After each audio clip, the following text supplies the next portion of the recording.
Alright, so review number 6 is implicit differentiation. I'm going to start off with when to use it. Okay? So your foldable actually has a lot of this already in there, and you're welcome to kind of read through and not have to write down everything. Okay? So when do we use it? When taking the derivative of a term with respect to another variable.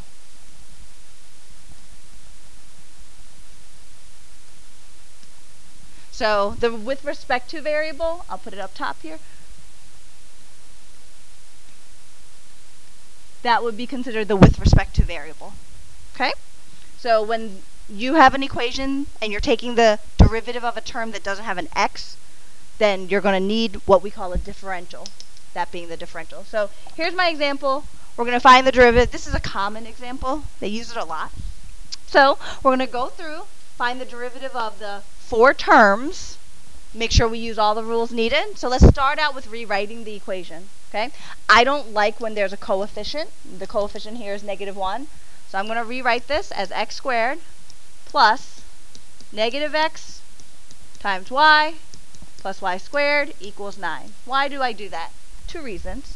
Number 1, now it's really easy to see what rule you have to use. And what is that? Yell it out for me. Product, right? And then secondly, that negative, you won't lose it. Guaranteed, when you guys leave it written the same way that the problem's given, you lose it. Most of you do. Okay?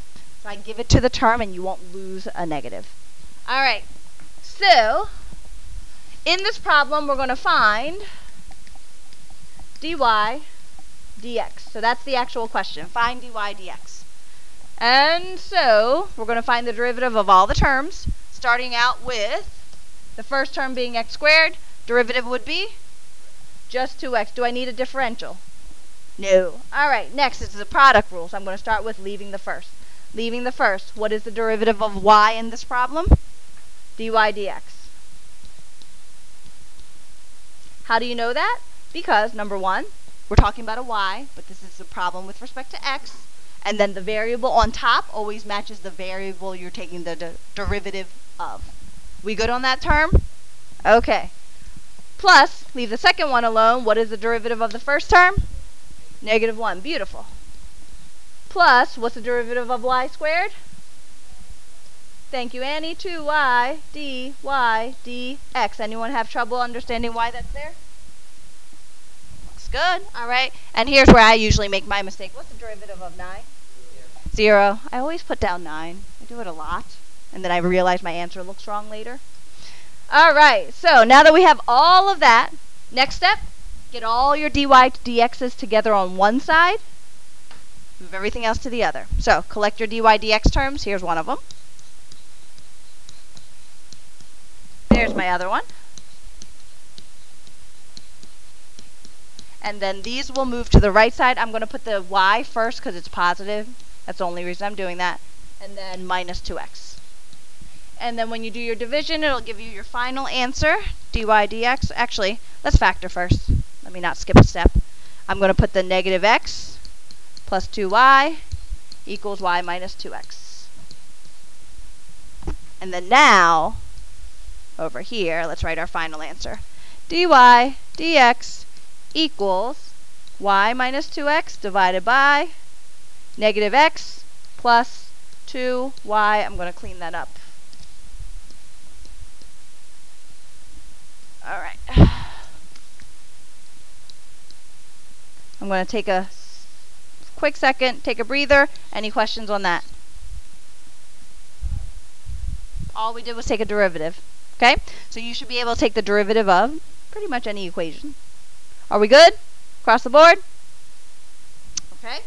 So next thing I could ask you, horizontal vertical tangents. That's usually the next question. So first question is usually, here's the first derivative. Show me that you can get that.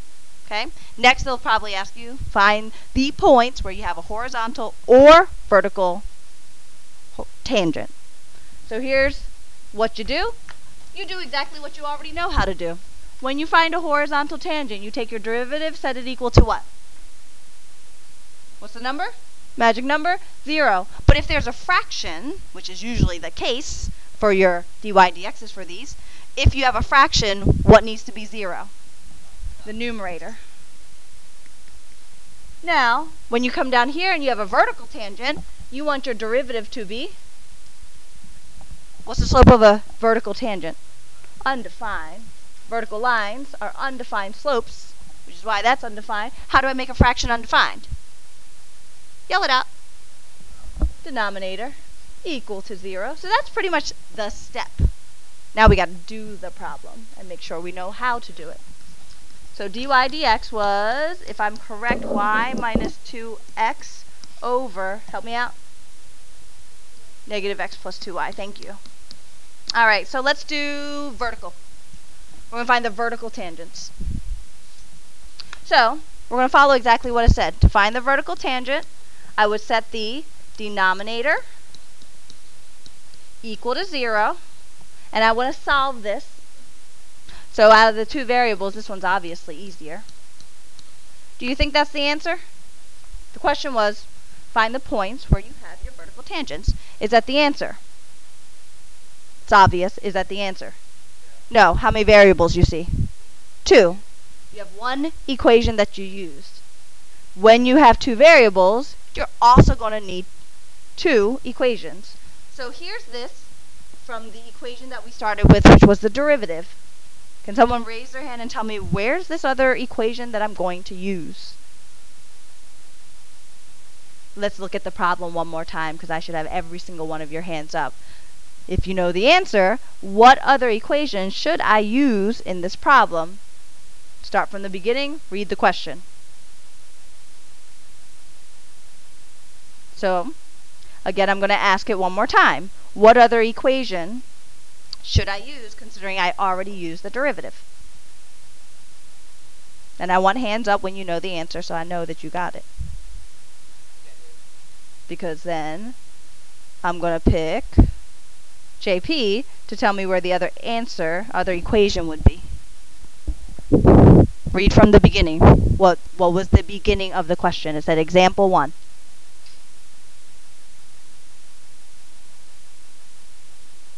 No, I actually want you to read it to me. Example 1. Colon, or whatever that thing's called, parenthesis. The question started with an example, right? Example 1. And I asked you to read it to me. Read.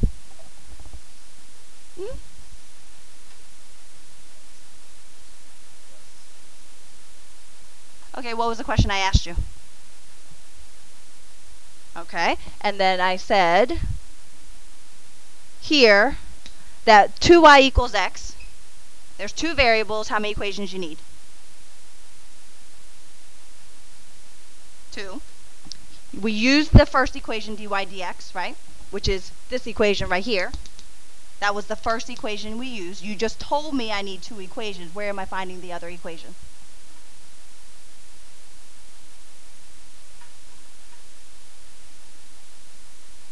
Where did I start you in this process? Read it to me again.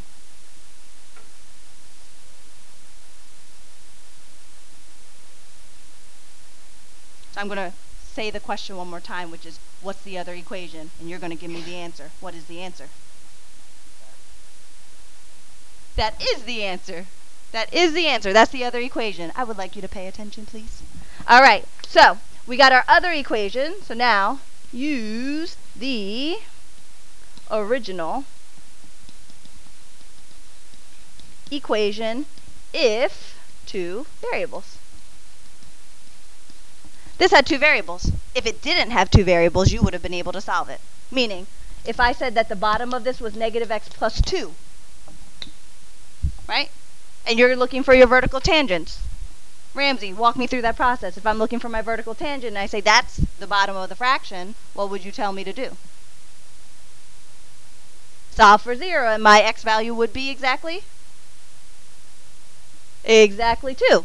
And I would be done and not have to do this process. So I don't want you to think you always have to do this. I'm obviously picking the harder example. Okay? So if I have two variables, I'm going to use the original equation. So the original equation, I believe, was x squared minus xy plus y squared equals 9. And I have that we said x is equal to 2y, I believe. Is that correct? Positive? Okay.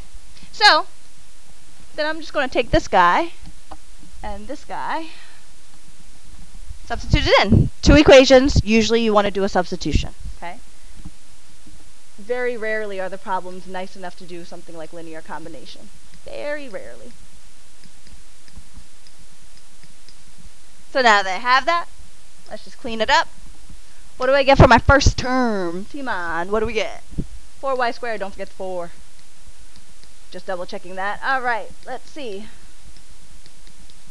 Combine all my y squares. Nathan, how many y squares do I have?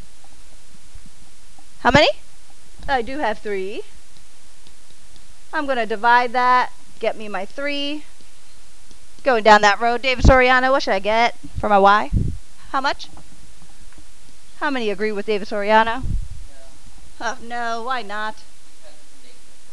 There is also a negative square root of 3. Thank you, Joshua. Right? When we take a square root, we do a plus or minus. When we square, we don't.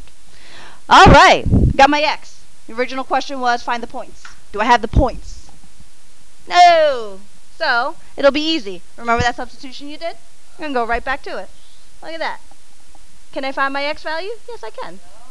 Equals 2 times positive root 3. And that's when y was positive root 3. And then x is equal to negative 2 root 3 when y is equal to negative root 3. So I have my points. Here's the part where I say, if you're running out of time, then you skip this part until the very end. Okay? You leave yourself a note that you skipped it. You actually have to check your points.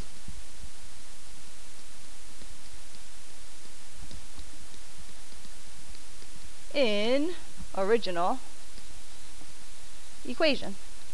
So that original equation, remember it? X squared minus xy, we just used it a second ago, equals 9. It is a long process. It's worth a lot of points. So what am I going to do with that? I'm going to substitute in each set of points. So I got to do it twice. So I'm going to put in this for the x, this for the y. And when you do that, what number should you get? On the right side, you should be getting 9. So if it equals negative 9, it didn't work. That means the point doesn't exist on the curve. It means it's not an answer. And then you're going to check this one and see if it equals 9. And if it does, they're both answers. That step is usually only worth 1 point, but for some people it takes a long time. Because of the squares and the multiplication, these roots you won't have the roots anymore. So don't think it's really not that hard, okay? Because you'll square your roots or you'll multiply it with another root, canceling them. All right? That's usually a free response question. In the past few years, they stopped giving it as often, but like prior to 2 or 3 years ago, it was every single year there was one of these full questions, full-length question. So what's the only other thing I could really see them give you would be a second derivative. Okay? I'm not going to do it with the problem we did. It would be hideous, because look at your first derivative. It's a nice-looking quotient rule, right?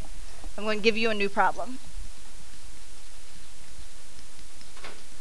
Here's what I'm going to find the second derivative of. Okay? Usually your second derivative will not be so ugly. All right, we find the derivative of our terms. Good? Where? Beautiful. Good job. I did leave space for myself. All right. So dy dx is in there because we took a derivative of a y term with respect to the x. All right. What is my first derivative? Well, move that 2x over. Negative 2x, and then divide by the 2y, and we get this nice looking guy. Yeah, and actually, I'm even going to put the negative right back in the middle where it should have been. So this is usually how your textbook would write it, most teachers would write it. Give it to a variable. You can give it to the top, you can give it to the bottom, you can't give it to both because it cancels. Okay? Because now, we're going to find our second derivative. I need a quotient rule. We gave it to the x. I'm going to need a quotient rule. What do I start with for my quotient rule? Yell it out. Low is the answer. Quotient rule, low. That's the start. I want to make sure you remember that start because some of you do start with the high and flip everything. Low, d of high, oopsie, that's a 1, minus high, d of low. What is the d of low? dy dx, very true. All over low squared. Alright. So here's the little key. What do I do with this dy dx? Substitute this in, because we're not allowed to have it. It won't be an answer choice, won't be in any of the answers themselves, so you have to substitute in. So let's do that piece to the right. Let's hope I can fit this all on one screen. Plus x times negative x over y, all over y squared. And then I got to simplify. It's a fraction on a fraction. When we have that, what should we do with this whole numerator? Fraction should make you automatically think. There are exact terms for it. I do understand that you know what we want to do. I would like a name. Whenever you think about fractions, you want Timon? Greatest common factor. Lowest common denominator is actually what I was looking for, but I see where you were going. You want a common denominator, okay? When you think about fractions, think about getting your common denominators. Which, Joshua, yes, you were correct in saying what to do. Thank you. So we get negative y squared minus x squared. They have the common denominator of y now. And then I'm going to take this divided by y squared piece. I'm going to multiply it by 1 over y squared instead. Okay? Because then you get this guy. Negative y squared minus x squared all over y cubed. And you will not see that answer choice anywhere. So I'm going to help you out. You won't see that answer choice. I'm going to factor out that negative. And then I'm going to ask you, where have you seen x squared plus y squared in the problem? At the beginning. And what was x squared plus y squared? 25. So we're going to keep that negative, and then we're going to put in, I'll use blue, the 25, and then over the y cubed. So I'm going to put a little star here. Don't forget that we used the x squared plus y squared, and we made it equal to 25, and that's where the 25 came from. So this one shows up sometimes as a multiple choice. They won't have this answer, but they may have that answer. Is that right? No. But does it make you feel like it is? Yes. So just be careful, okay? Getting a sign wrong, answer choice is usually there. Tricky, isn't it? It is very tricky. All right. Are we good on the second derivative? Usually they're not too bad. And this last step doesn't always happen. So don't feel like there's always going to be a substitution. It's not always. All right, finding with respect to another variable, not x, because we tend to do always x, x, x. Let's take that same question.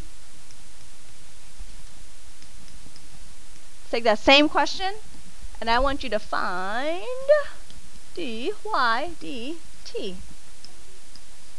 That just changed the problem a lot. So, let's start off with the beginning, the x squared. Anthony, what should be my derivative of x squared?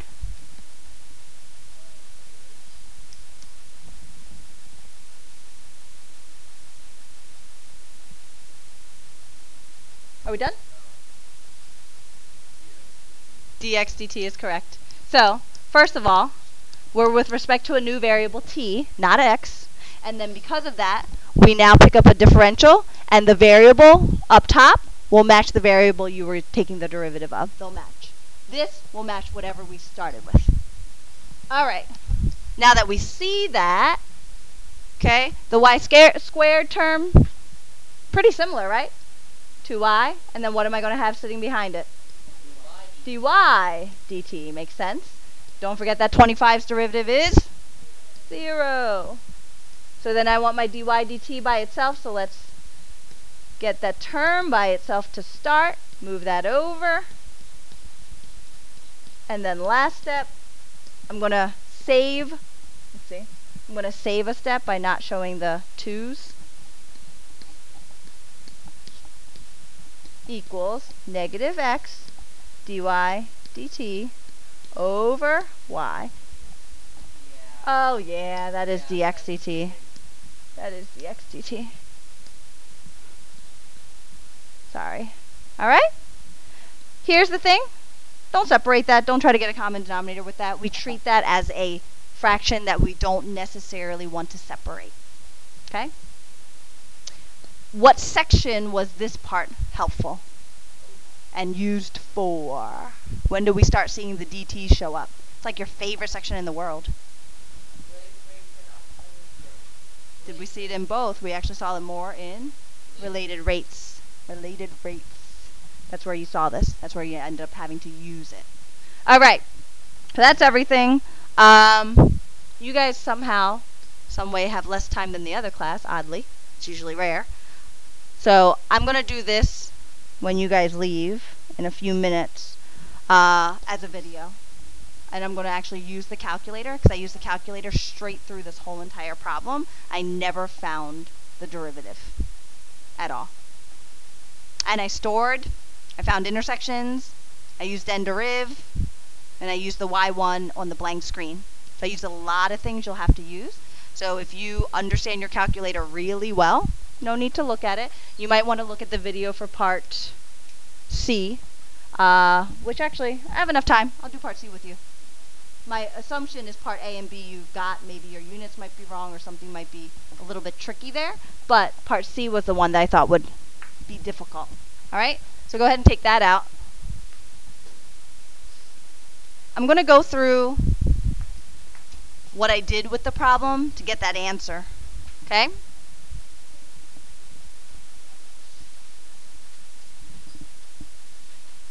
So part C, I noticed here that I have endpoints.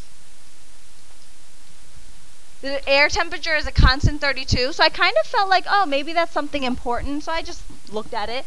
At t equal to 0, the wind velocity is v equal to 20, so time equal to 0, v of 0 equals 20. I got that. Wind velocity increases at a constant rate. You see that word rate? That makes me think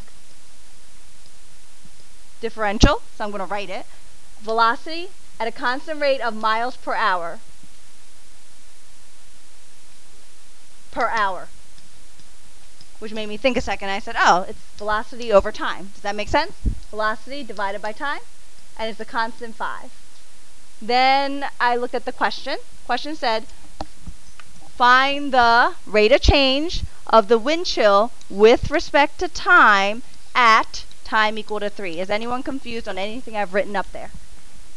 I take all the words out and I do everything in terms of variables.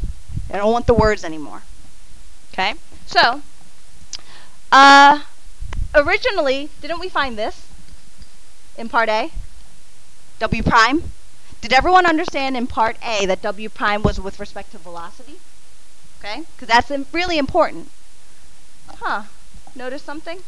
What if I took W prime and multiplied it by the constant rate of change of velocity? Ta-da! Ta-da! So, do I have enough information to do this? Well, yes I do. This first part will be the derivative at 20. Didn't we already find that?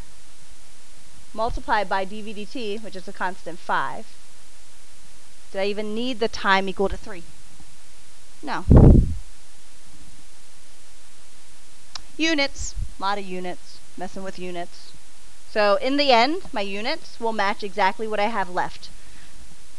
The W, wind chill temperature, is in degrees Fahrenheit, divided by the time, and I believe the time is in hours. So I don't really care about everything else. The end result will match the differential. Is that enough to get you guys to finish? that problem. So like I said, I'll show you, hopefully I'll have time today to do it. If not, maybe tomorrow I'll do a video that goes through all the calculator steps.